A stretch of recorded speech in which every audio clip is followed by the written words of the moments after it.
So you're telling me there's a chance? Listen, people, I know you're discouraged. I know this is devastating to a lot of us. I get it. I'm with you 100%. So I'm begging God as usual. And all I really kept saying was, Lord, you're coming because this is it. You're coming because this is it. This is the time. All the factors. It's not just one. It's the whole thing. So Habakkuk, Haggai, Zechariah, I'm telling you, is the typology for the tribulation start.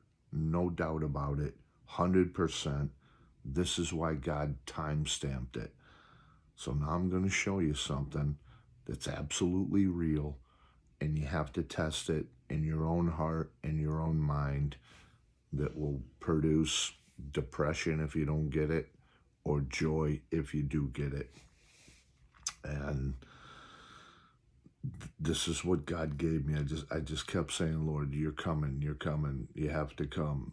And last night, so the time limit, listen, I don't care about the Jews' day starting the night before. It's all nonsense to me.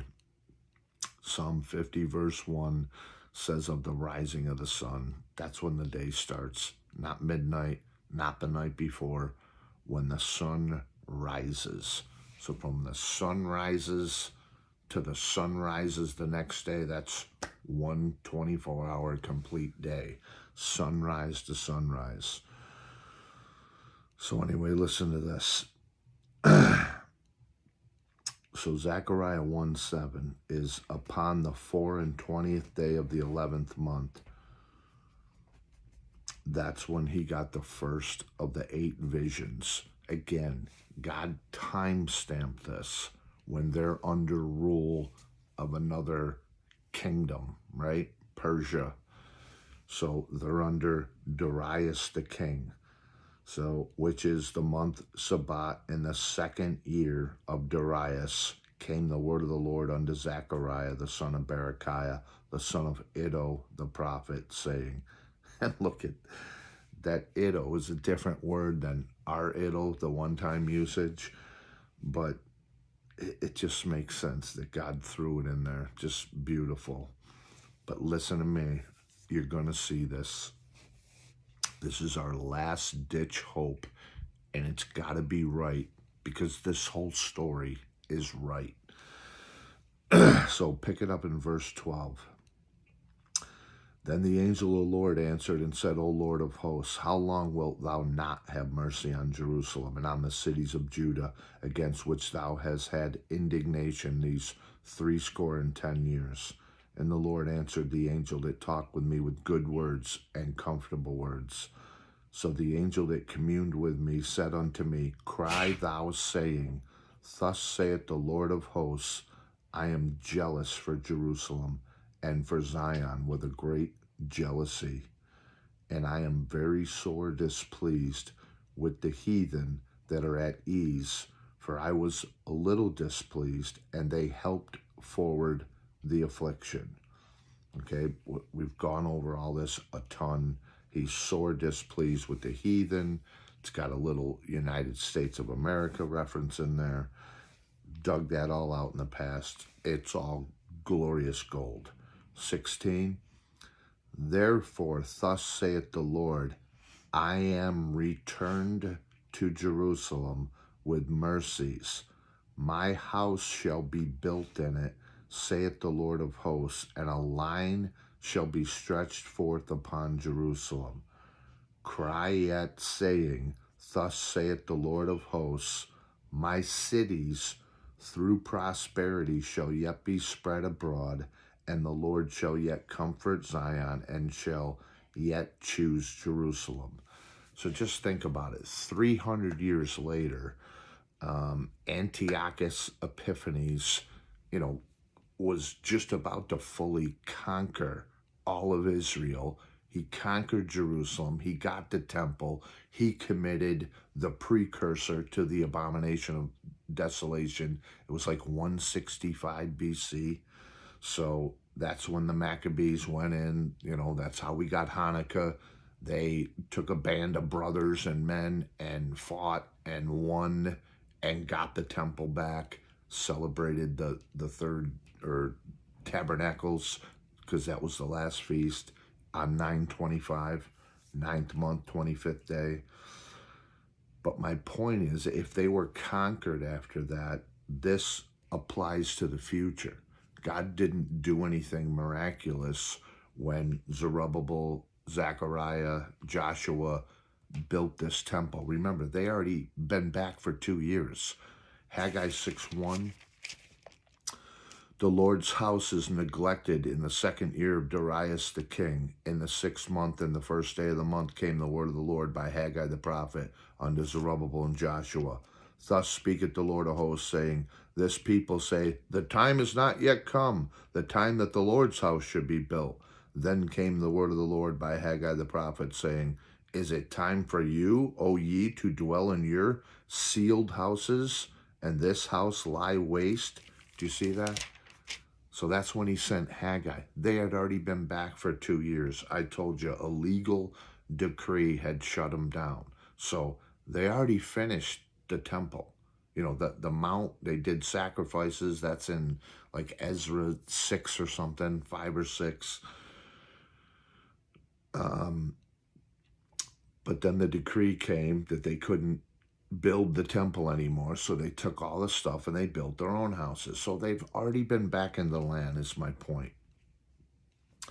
So God says, I am returned to Jerusalem with mercies. My house shall be built in it. So on the surface, it could apply. But now he says, a line shall be stretched forth. Now, I can't do a whole recap, but all Zechariah 1 and 2, he shows, listen, the 4 carpenters, oh, people, I hope you remember this. Look what he said at the end of verse 1 in Zechariah. Then I lifted up my eyes and saw, behold, 4 horns. And I said unto the angel that talked with me, what these be? Who are these guys? And he answered me, these are the horns which have scattered Judah, Israel, and Jerusalem. And the Lord showed me 4 carpenters. Then said I, what come these to do? And he spake, saying, these are the horns which have scattered Judah, so that no man did lift up his head. But these are come to fray them, to cast out the horns of the Gentiles, which lifted up their horn over the land of Judah to scatter it. So here's the measuring line. I lifted up mine eyes again, chapter 2, and looked, and behold, a man with a measuring line in his hand. Then said I, where are you going? He said, to measure Jerusalem, to see what is the breadth thereof, what is the length thereof. And behold, the angel that talked with me went forth, and another angel went out to meet him, and said unto him, run, speak to this young man, saying, Jerusalem shall be inhabited as towns without walls, for the multitude of men and cattle therein. For I, saith the Lord, will be unto them her a wall of fire round about, and will be the glory in the midst of her. I mean, come on. That didn't happen in Zechariah's day, in Zerubbabel's day, when they rebuilt that temple. Do you understand? They were still under the rule of the other kingdoms. You know, ultimately, Rome took over and conquered Greece. I mean, if you do the order, Babylon, Greece, Babylon, Persia, Greece, Rome. So it didn't happen. We know it's future. We know it's absolutely prophecy for the future, because the only time they're going to have unwalled villages is in the tribulation, after the Psalm 83 war, and then the Gog and Magog war is going to happen, and then that's it. Everybody's wiped out, even the outer surrounding areas. So Google the Psalm 83 war participants, then Google the Ezekiel 38 participants. So the surrounding neighbors right on the borders is Psalm 83, pan out Germany, Turkey, Russia, Iran, Libya. They're the Ezekiel 38 war. So now they have unwalled villages, because they have the whole Middle East and then some. That's what this is talking about. God said they're going to build my house again. It's all perfect. That's 1124. God time-stamped it for a reason. Okay, so now go to Zechariah 7. So just for a quick recap, Zechariah 1:1, in the 8th month, in the 2nd year of Darius, came the word of the Lord unto Zechariah.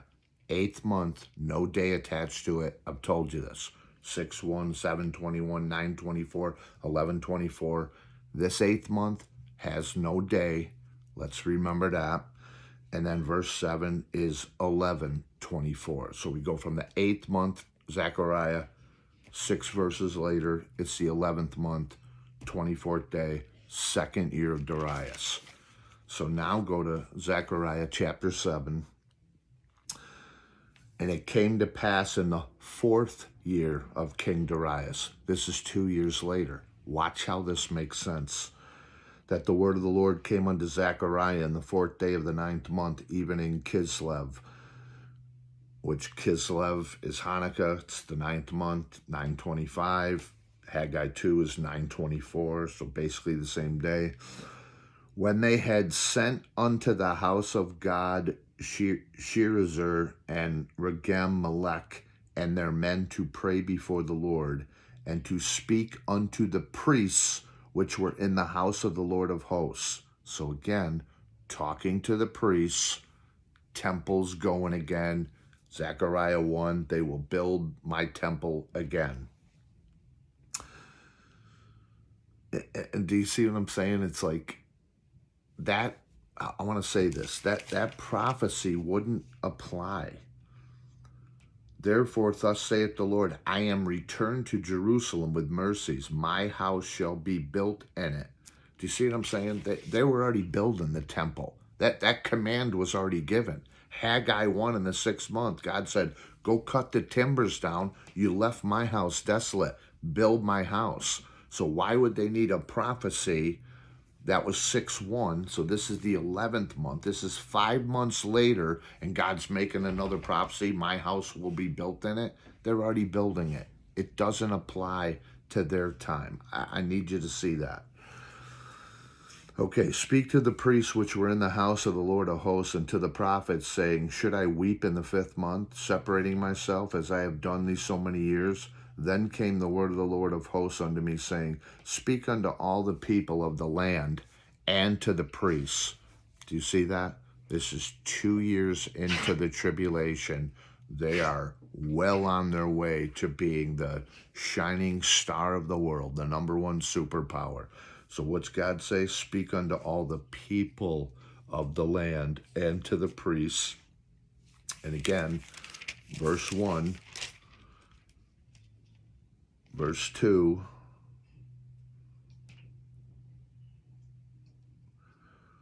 Jerusalem shall be inhabited as a town without walls for the multitude of men and cattle therein. See, that hasn't happened yet. Didn't happen back then, hasn't happened now. It's going to happen in the tribulation, because it's going to be the only safe zone of the world.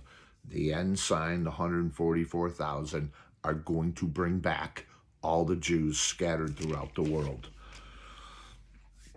All right, now listen, you'll get this. Stay with me.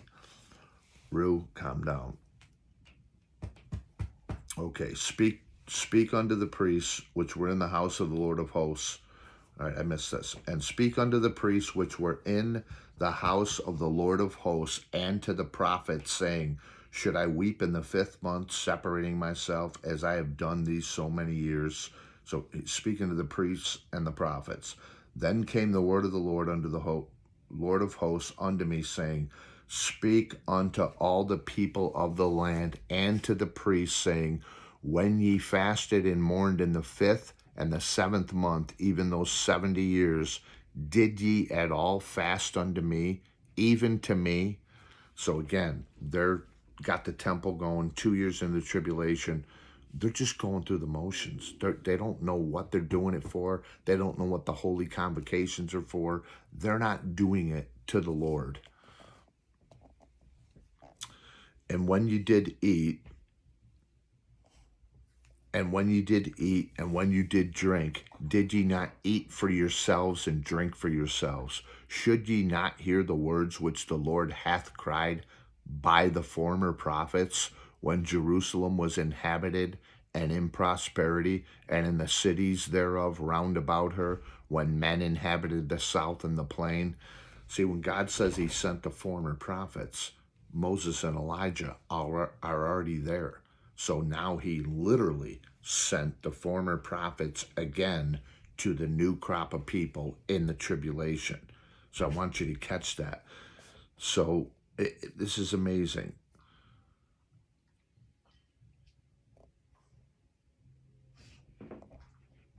When Jerusalem was inhabited and in prosperity, verse 7, that's 7:7, Zechariah 7:7. That's where they're going to be here. They're going to be flooded with cattle, flooded with people, and in prosperity. So God is timing this. This is what I want you to see. This is the 4th year of Darius. This is 2 years later from the beginning of our story. What's God doing? He's warning them as they're being built up. They're in prosperity. He's warning them. So when Jerusalem was inhabited and in prosperity, and the cities thereof round about her, when men inhabited the south and the plain. See, their territory's been expanded.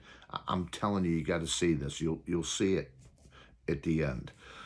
And the word of the Lord came unto Zechariah, saying, Thus speaketh the Lord of hosts, saying, Execute true judgment, and show mercy and compassions every man to his brother, and oppress not the widow, nor the fatherless, the stranger, nor the poor, and let none of you imagine evil against his brother in your heart. Why is God talking like this all of a sudden? Take care of the widow, the fatherless, the stranger, the poor, your brother. Because Micah 7 says, a man's enemies will be of his own household. The one who lays in his bosom, you can't even trust her. Don't open your mouth and speak. She'll turn you in. Do you see that? So that's tribulation talk, the sheep and the goat nations. Did you give a drink of water to somebody who was thirsty? Do you see that? But they refused to hearken, and pulled away the shoulder, and stopped their ears, that they should not hear. Yea, they made their hearts as an adamant stone, lest they should hear the law and the words which the Lord of hosts hath sent in his spirit by the former prophets. That's literal. If you look at it, he's sending Moses and Elijah, lest they should hear the law and the words which the Lord of hosts hath sent in his spirit by the former prophets. Therefore came a great wrath from the Lord of hosts. A great wrath? Think about this talk here. It's the great tribulation. It's the great wrath. It's Habakkuk 1:5. I could tell you what I'm going to do. Even if I told you, you wouldn't believe it. He's going to let Satan, Antichrist, fallen angels, all the demon gods come into Jerusalem, eat their flesh, burn it to the ground, and operate there in the second half of the tribulation. This is 2 years in. God's warning them of this. Oh, praise God. This makes perfect sense. So by his spirit, the former prophets, therefore came a great wrath from the Lord of hosts. So 2 years in, the great wrath is coming. The great tribulation, Matthew 24:21. Therefore it has come to pass that as he cried, and they would not hear, so they cried, and I would not hear, saith the Lord of hosts. But I scattered them with a whirlwind among all the nations whom they knew not. Thus the land was desolate after them, that no man passed through, nor returned, for they laid the pleasant land desolate. So that's past fulfillment. It will be future fulfillment, because that's what God calls the land, desolate, when the demons and the foul spirits are hanging out there. all the people are gone. They've been ran out of Dodge, except the ones that will devote their complete worship, take the mark of the beast and all that. So I wanted you to see why God time-stamped 2 years later, and they, the 4th year of Darius the king. This is all specific for a reason. So that's the great wrath coming. He says, the land will be desolate after them. No man pass through nor return, for they laid the pleasant land desolate. Chapter 8, Zechariah. Now God finishes off the story. Again, the word of the Lord of hosts came to me, saying, thus saith the Lord of hosts, I was jealous, I was jealous for Zion with great jealousy, and I was jealous for her with great fury. Do you see that? This has not happened yet. God has not defended Jerusalem yet. He's allowed them to be burned down at certain points in history. They're always being judged because they always fell away. They were always into idolatry and apostasy and the whole thing. I'm going to try this pause button. I downloaded the new thing. I am going to pause this and see if it works. I've never had this button on here before. This is unbelievable. My last video ever, it has a pause button on the left, so now I could actually pause it. I don't know if I could edit it like that, but it's insane. And I just got the new download yesterday, so that button was never there before. That's wild. So I paused it, let Rue out, came back and hit it, and it worked. Okay. I was jealous for Zion with a great jealousy, and I was jealous for her with great fury. Thus saith the Lord, I am returned unto Zion, and I will dwell in the midst of Jerusalem. And Jerusalem shall be called a city of truth, and the mountain of the Lord of hosts, the holy mountain. Thus saith the Lord of hosts, there shall yet old men and old women dwell in the streets of Jerusalem, and every man with his staff in his hand for very age. And the streets of the city shall be full of boys and girls playing in the streets thereof. This has not happened yet. Do you see this? So God went right to the end and said, you know what? When I come back, Jesus sitting on the throne, the millennium. It's all perfect. Thus saith the Lord of hosts, if it be marvelous in the eyes of the remnant of this people in these days, should it also be marvelous in mine eyes, saith the Lord of hosts. Thus saith the Lord of hosts, behold, I will save my people from the east country and from the west country, and I will bring them, and they shall dwell in the midst of Jerusalem, and they shall be my people, and I will be their God, in truth and in righteousness. Thus saith the Lord of hosts, let your hands be strong, ye that hear in these days these words by the mouth of the prophets, which were in the day that the foundation of the house of the Lord of hosts was laid, that the temple might be built. Man, that has just got to be a reference to Moses and Elijah showing up in the beginning. Now this is 2 years later. Listen, they're still preaching. Moses and Elijah get 42 months, says right there in Revelation 8. They get time and a half of times. 42 months, 3.5 years. That's a long time to be preaching to Israel. Do you get that? It's a long time.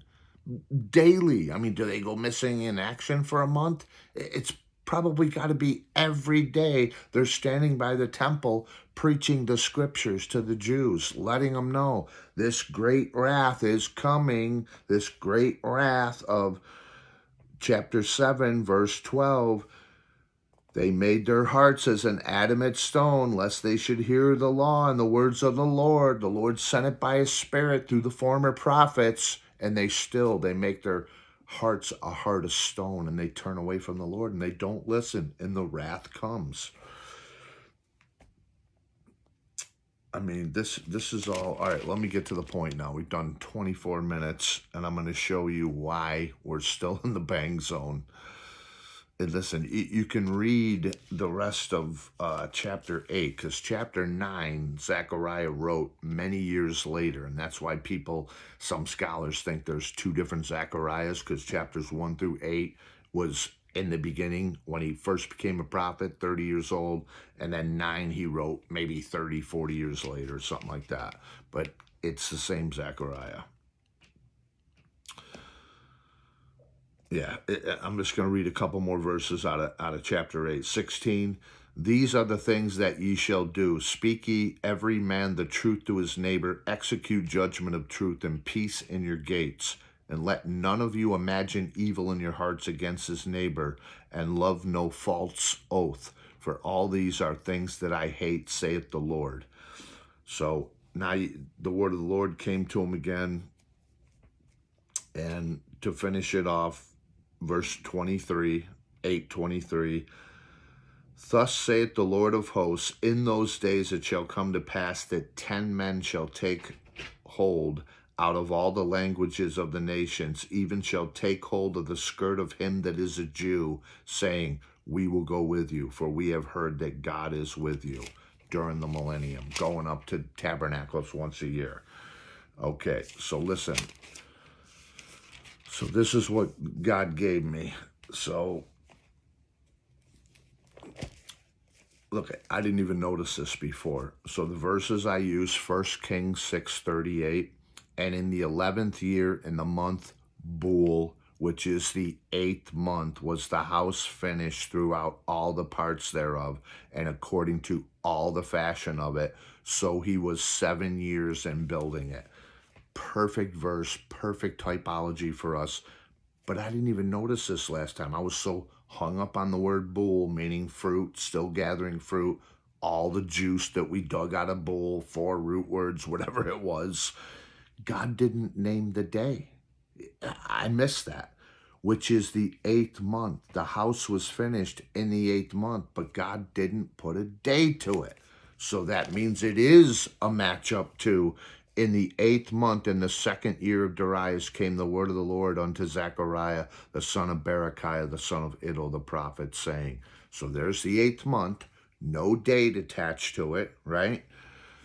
So the Lord hath been sore displeased with your fathers, therefore say unto them. So again, talking to the fathers, the Jewish forefathers who messed up, God's given them a message saying, don't be like your fathers in the 8th month. So now, here's the crux of the whole thing. This is what dawned on me. And yes, it took me 27 minutes to get here, but I had to set it up so you see it. This is the story. Haggai 2:23, in that day, saith the Lord of hosts, will I take thee, O Zerubbabel, my servant, the son of Shealtiel, saith the Lord, and I will make thee as a signet, as a sign, for I have chosen thee, saith the Lord of hosts. We know that's a rapture verse. Listen to me. How many times have we read this verse and now it finally dawns on me? Habakkuk 2:3, for the vision is yet for an appointed time. You guys can quote it with me. A moed, a 4150, an appointed time, somewhat remote. Tweaked in the Hebrew that it means the vision belongs to a time, somewhat remote. For the vision is yet for an appointed time, a remote time, but at the end it shall speak. In the Hebrew it means to the end it will speak. To the end it will speak and not lie. We're questioning right now, is this whole story a lie? Is this going to be another big high watch date that comes and goes? Today was supposed to be the day of the Lord. Today is 8/15 on God's calendar. So it was supposed to start today. So watch this. For the vision is yet for an appointed time, but to the end it shall speak and not lie. Though it tarry, wait for it, because it will surely come. It will not tarry. So what dawned on me is I said, oh, the tarry's from 7:21 to 8:15, that moed, that 4150, so there makes sense. No. The tarry is after the real day. We figured out the real day, which is today. 8:15 is when Jeroboam made that horrible altar and dedicated his altar, made the sacrifices. God sent the prophet, appointed. Listen, his name was appointed. That's why we thought this is the appointed day of the Lord. That makes sense. But hold on. He sent appointed on 8:15 to prophesy to the altar and ultimately Jeroboam, appointed on that appointed day, which means that's the appointed day. For the vision is yet for an appointed time.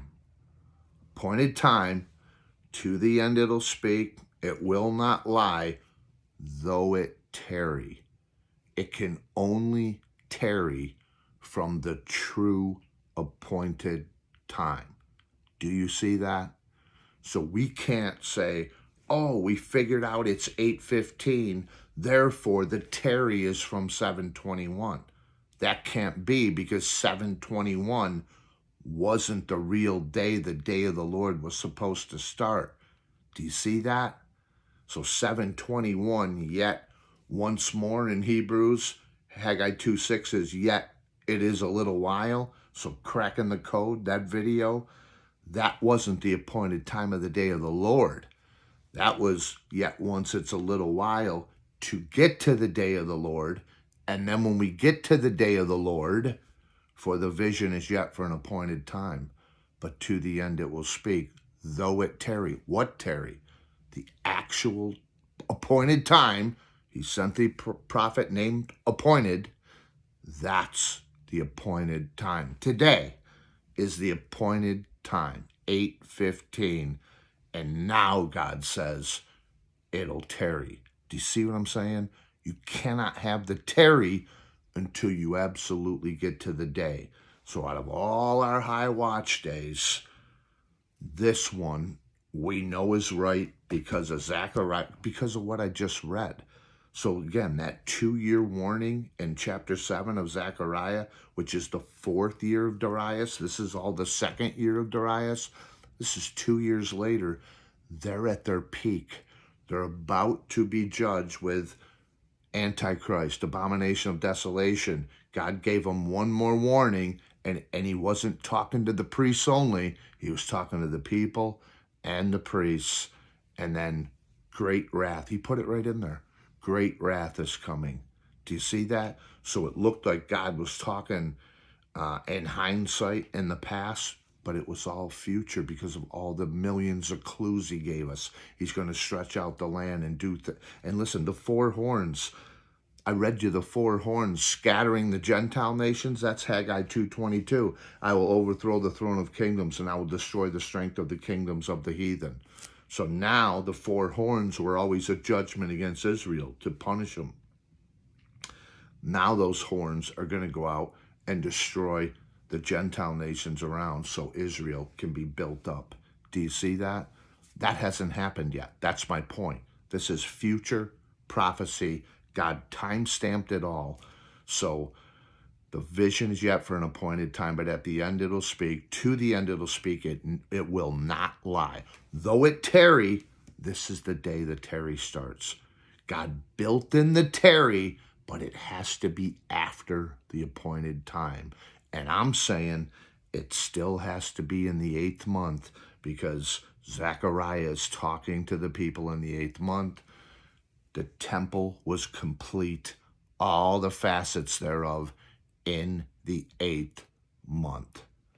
1 Kings 6:38, in the 8th month, with no day attached to it, the temple was complete, 7 years in building, 7 years from the Revelation 12 sign. So the official tarry, which we've been searching for a year, trying to figure this thing out, has to start from the absolute day that we figured out to be the day of the Lord, which is the Jeroboam story, 8:15, 1 Kings 12:32 and 33. Do you see it? So that's what God gave me yesterday. And when you read Zechariah, it's the story. God timestamps it on purpose. So all glory to God. What does this mean? Is it a 7-day tarry? Does God take the tarry to the next moed, the third Sabbath in the 8th month? I don't know. But it has to be the 8th month. So technically now, it could be a random day because God built the tarry into it. The vision is for an appointed time, a somewhat remote appointed time. It'll speak to the end. It will not lie, though it tarry. Why does it tarry? Why did God build this in? We don't know. That's God's counsel. That's God's will. He wrote it. But see what I'm saying? I finally understand that now. So we got to the appointed time because he sent the prophet appointed at that appointed time, 8:15. Now it tarries. So just the last little bit of tarry before the rapture. Will it be a week so it goes next Saturday on a moed? Maybe. But it has to be in the 8th month because of the temple finished in 8th month. And here in the 8th month, he's talking about the Jewish fathers who disobeyed. That's 8th month. So we got to go. Oh, and the one thing I left out is, so Zechariah 7:1, the word of the Lord came unto Zechariah in the 4th day of the 9th month, even in Kislev. So think about it. It's roughly 2 years later. So we are going at the end of the 8th month. This is 2 years into it, the 4th day of the 9th month. Getting ready. God's getting them ready for the day of the Lord when they get judged in the Great Tribulation, the second half, after they're thriving and they think this is the greatest thing we've ever seen. So they got all the supplies, all the people, all the cattle. They got everything. Number one superpower, they got the weapons. Zechariah 5, they're storing the nukes, the whole stork, the bird, building in the land of Shinar. It's all in here. It's all still perfect. But God time-stamped that 9:4 in Zechariah 7:1 because it's a 2-year later look. We have to go. The time is now. We're in the tarry. Now listen, if 2 weeks goes by and we're into God's 9th month, then unless we go on this 9:4, which would be a random day, and it'd just be a matchup of 2 years, it wouldn't really make any sense, then the whole thing falls apart. I've said it before, but I don't know how it can. So again, all day yesterday, I said, Lord, you're coming because you have to. This all makes perfect sense. This is not just a random guess at a rapture date. This is all studied out. So the Lord is coming. Look at Habakkuk 2:3 and see if you see it that way. So the vision is yet for an appointed time, somewhat remote. To the end it'll speak and not lie. So we have to determine, is this story lying to us and the rapture somewhere else in a different year? Or is this the story? Though it tarry, wait for it, because it'll surely come. It will not tarry. So the appointed time tarries. We had to have that appointed time in order for it to tarry. We can't find the appointed time and then back up and say, well, the tarry must have been from there. Do you see what I'm saying? It has to tarry from the final finish line because that's the way it reads in Habakkuk 2:3. All glory to God. I hope you see that. Hang in there, people. And listen, 2 weeks later, we're still here. I will still believe this story, but won't be able to make sense of it unless God takes us on 9:4, right? This day 9:4, the 9:24. He's talking to the priests about the law, so we can't be here on 9:24. Bull is listed as the 8th month. 1 Kings 6:38. It has to be the 8th month. It has to be within this 2-week window or a little less. How God's going to do it, I don't know. But I'm going to tarry. I'm going to stay upbeat. I'm going to praise the Lord, and that's all we can do. So let's go. Think about what I said. Test it and pray about it. Praise God, people. I will see you in that cloud soon. Let's go.